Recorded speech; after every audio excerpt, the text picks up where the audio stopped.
Hi, I'm Heather from Hia Booktubes, and today is dark romance recommendations. These are not the darkest romances I've ever read by any stretch of the imagination, but I'm a pretty vanilla person, and so I need low stress, I guess, in my dark romance. There's a lot that I don't really want to venture into, but it is one of my favorite genres. I do read a lot of it, and so I'm kind of always looking for safe-ish dark romance recommendations, so if you have any, please comment and tell me. Number 1 is Desperate Measures, which is the first in the Wicked Villain series by Katee Roberts. This has been having a real moment on BookTube, but I did read it a few months ago. As soon as I heard that was a Jafar and Jasmine BDSM retelling, I was like, I'm not the only one that sees it, thank God, because I think it's a thing. This does play a little bit with consent. They have like a kind of game where it's like she can do certain things to indicate that she really doesn't want it, but if she doesn't do those very specific things, she can fight all she wants, and it's part of their bedroom play. It's very smutty and I loved it. I mean, honestly, if Jafar and Jasmine and BDSM don't sell you on it, then don't read it, because that's what it is. Number 2 is Shiver by Suzanne Wright. Suzanne Wright writes a lot of paranormal romance, and this one is a contemporary, but it's dark, it's creepy. It's about Kenzie, and her mother is mentally unstable and is married to a locked up serial killer. So he was already caught and put in prison before her mother ever married him. And because of that, she just has trouble with people accepting her.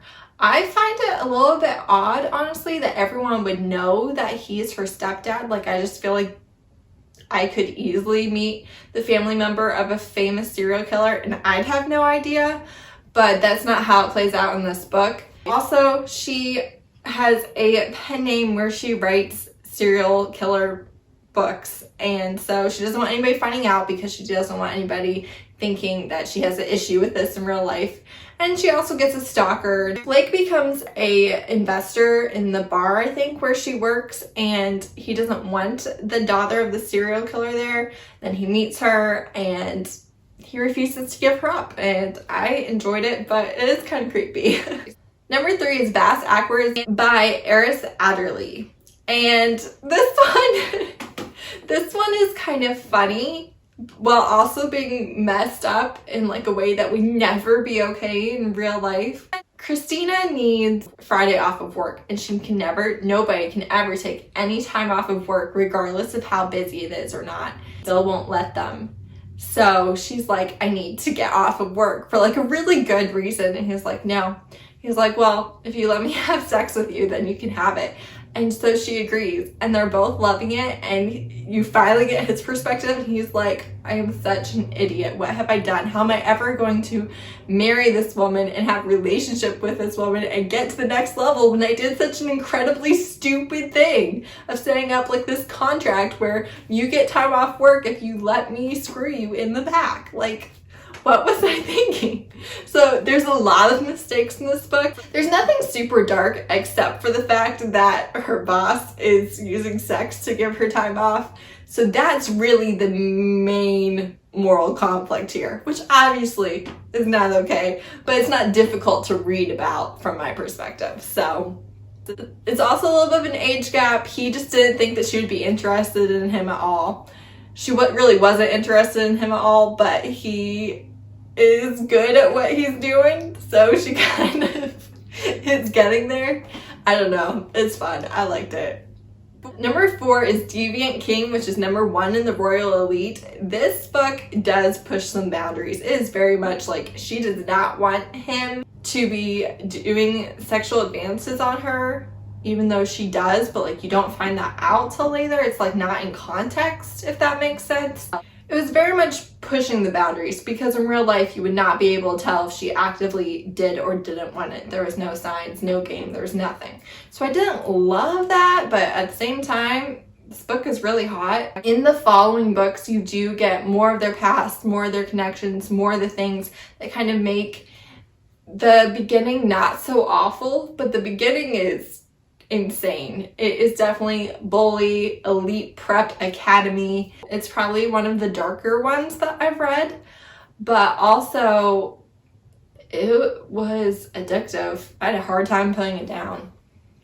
Number 5 is Alpha Breeds, which is number 1 in Alpha Horde by Milana Jax. This is an Omegaverse romance, and I had never heard of an Omegaverse till I stumbled on this book. It said an alpha male alien, and I was like, whatever, I'm here for it. There's a lot of weirdness. The whole Omegaverse thing has like its own tropes. So alphas run whatever society the book is in.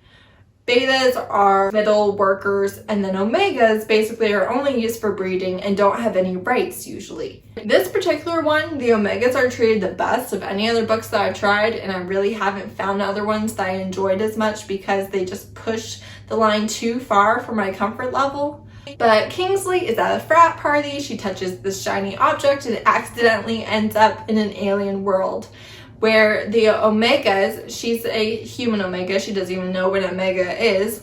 We don't know what omegas are, we don't have that here. Alpha that finds her, he's in charge of the Horde, and all omegas belong to the king. He refuses to give her up. It starts a whole series of events which go on through a couple different series, although it is pretty standalone. You can definitely skip around. The weirdness in this book would include that alphas turn on omegas, just period. Like, being in a group of them, there's nothing you can do, you're just turned on drastically. So that's a little weird.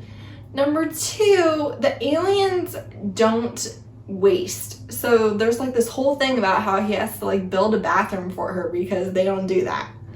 Number 3, and what's weird is omegas nest, and their nest needs to smell like them and or their alpha, and it's comforting. So there's a lot of things that might not be sanitary in my opinion.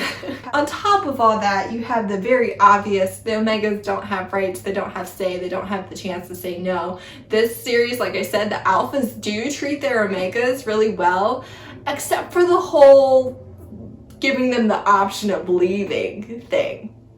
If you can skip over that tiny thing, then they treat them well.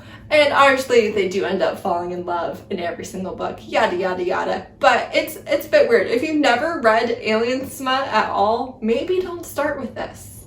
If the Omegaverse thing sounds interesting, this is maybe a good place to start because, like I said, it's just not as dark and abusive as some of the other ones that I've read, which were either okay or I really wouldn't recommend at all because I don't consider them safe reads, and they didn't have happily ever afters, and I was like, why did I put myself through this? This is incredibly stupid.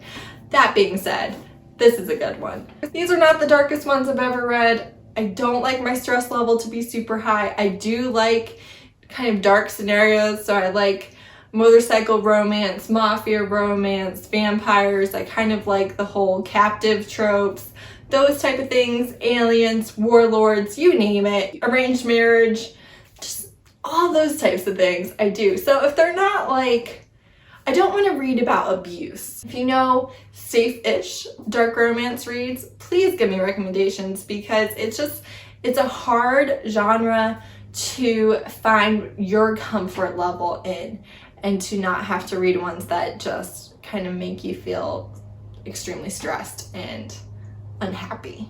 These were the first 5 books or series that came to mind that I enjoyed, but definitely fit in the dark romance genre. So thank you so much for watching, and I will have a new romance recommendation in a few days. So thank you, bye.